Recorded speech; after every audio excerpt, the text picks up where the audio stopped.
Shrinathji contractor હેઠળ કામ કરતા અનેક કામદારો છેલ્લા 2 દાયકાથી વધુ સમયથી કંપનીમાં ફરજ બજાવી રહ્યા છે। તેમ છતાં પીએફ, સમયસર પગાર અને ઓવરટાઈમ જેવા મુદ્દે સતત અન્યાય થઈ રહ્યો હોવાની રજૂઆત સાથે કામદારોએ કંપનીના દરવાજે અડીંગો જમાવ્યો હતો। આ મામલે જિલ્લાના આપના નેતાઓની ઉપસ્થિતિમાં મેનેજમેન્ટ સમક્ષ લેખિત રજૂઆત કરવામાં આવી હતી।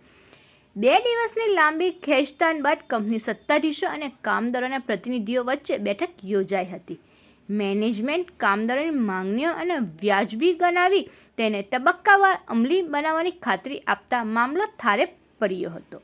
કામદારોએ જણાવ્યું હતું કે જે ભવિષ્યમાં આ વચનનું પાલન નહીં થાય તો ફરી આંદોલનનો માર્ગ અપનાવવામાં આવશે।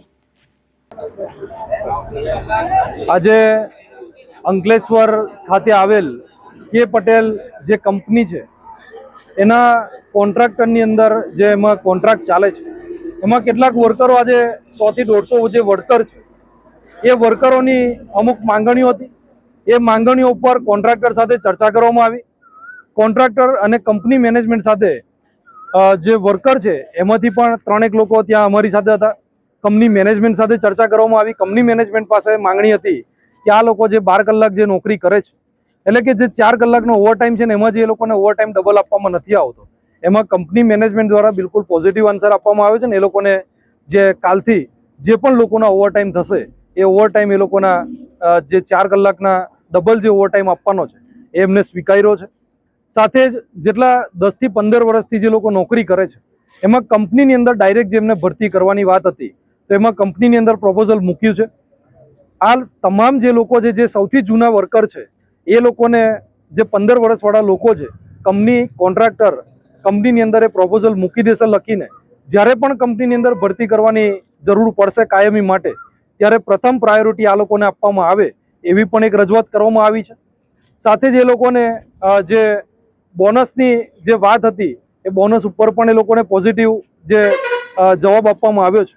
ત્યારે અમે આ કંપની મેનેજમેન્ટે જે રીતે પોઝિટિવ જવાબ આવ્યો છે એવી રીતે અમે આશા રાખીએ છીએ કે આગામી દિવસોમાં જે કંઈ પણ એમને માંગો સ્વીકારી છે એ માંગો પ્રમાણે આ તમામ લોકોને તમામ વર્કરોને ખુશ રાખવામાં આવે।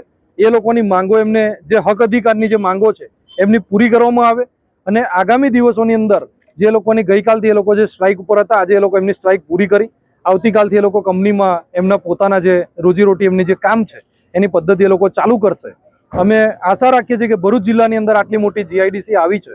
આ જીઆઈડીસીની અંદર ઘણી બધી કંપનીઓ દ્વારા ઘણા બધા જે મેનેજમેન્ટ દ્વારા જે વર્કરો સાથે જે અન્યાય થઈ રહ્યો છે એ અન્યાયની અંદર આવી જ રીતે પોઝિટિવ આનું નિરાકરણ આવે અને વર્કર અને મેનેજમેન્ટ બંને સાથે બેસીને આનું નિરાકરણ લાવી અને વર્કર સાથે અન્યાય ન થાય, સ્થાનિક લોકો સાથે અન્યાય ના થાય એની તકેદારી રાખવામાં આવે એટલી જ આશા સાથે અસ્તુ ભારત માતા કી જય।